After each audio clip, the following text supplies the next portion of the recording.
Hello, j'espère que vous allez bien et que cette semaine est douce pour vous. Aujourd'hui, on va reparler d'un sujet qui revient aussi de façon récurrente chez ceux qui hésitent à rentrer. C'est la question de faut-il revenir en tant qu'entrepreneur ou vaut-il mieux revenir en tant que salarié?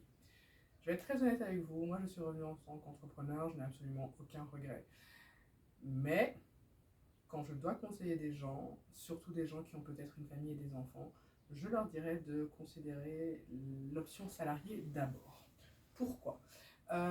Si vous arrivez à obtenir un contrat d'expatrié depuis le pays dans lequel vous êtes, vers le pays dans lequel vous voulez aller, qui est votre pays d'origine, vous allez avoir un confort qui n'est pas égalable si vous êtes à votre compte. C'est aussi simple que ça. Si vous avez des enfants, si vous avez vous connaissez pas bien votre pays d'origine et vous savez pas encore très bien dans quoi vous pourriez vous lancer, vous n'avez pas encore de réseau, revenez comme salarié.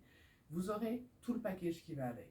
Une partie de votre logement qui est payée, si pas la totalité. Pareil pour l'école, pareil pour les soins de santé. Je pense 1 ou 2 billets d'avion par an pour retourner vers votre pays, votre autre pays. C'est des avantages qui sont absolument énormes et qui vous coûteront très très cher si vous êtes entrepreneur. Si vous êtes entrepreneur, vous devez accepter de venir et de peut-être ne pas pouvoir rentrer dans votre autre pays pendant 2 ans parce que vous n'aurez pas forcément les moyens. Vous devez savoir comment vous allez payer l'école de vos enfants et les soins de santé parce que ça malheureusement ce ne sont pas des choses que vous pouvez mettre de côté ou ignorer, ça a un coût, il faut pouvoir le couvrir. En revenant comme salarié, l'autre avantage que vous aurez, c'est que vous allez pouvoir vous frotter au marché. Donc imaginons, je ne sais pas, que vous travaillez dans les ressources humaines, vous trouvez un boulot dans les ressources humaines ici dans une grosse société privée, et vous vous rendez compte que la façon dont il fonctionne n'est pas forcément la plus optimale, etc.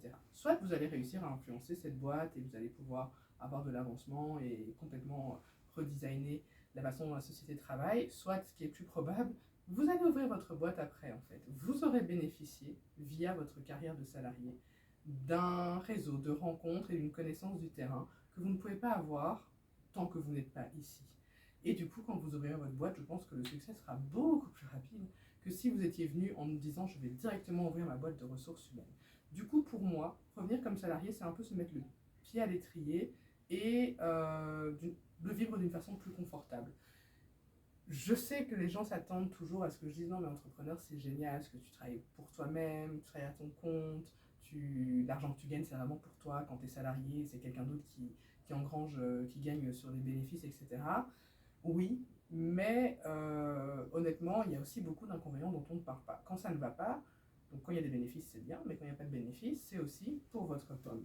Quand il y a des crises comme on a pu connaître avec le Covid, je peux vous assurer que c'est la première fois de ma vie où vraiment je me suis dit mais en fait le salariat c'était vraiment bien parce que quelqu'un d'autre aurait des nuits blanches mais pas moi. Donc voilà, moi je pense réellement que les deux façons de revenir sont bien, mais que si vous revenez comme entrepreneur, et ça on en reparlera dans notre vidéo, vous avez intérêt à avoir les reins solides. Vous n'aurez pas d'aide, vous n'aurez pratiquement pas de subsides, sauf si vous êtes dans des domaines très particuliers qui sont des domaines pour lesquels il existe des bourses et des subsides, etc. Mais souvent, même cet argent, il vient de l'étranger. Et du coup, est-ce qu'on revient sur le continent pour le continent ou est-ce qu'on revient sur le continent et au final, on va dépendre d'aide et on rentre dans ce système d'aide au développement? C'est tout ça qui est un peu particulier.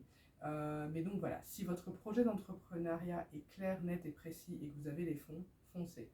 Si vous hésitez, vous n'êtes pas sûr, salarié, c'est la vie. C'est pas moins bien, c'est pas mieux, c'est juste deux façons différentes de revenir.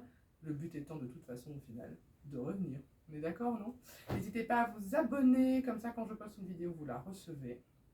Et puis à partager cette vidéo si ça vous a parlé ou si vous avez des amis qui sont pile poil dans ce cheminement et cette réflexion. Et voilà, on est ensemble.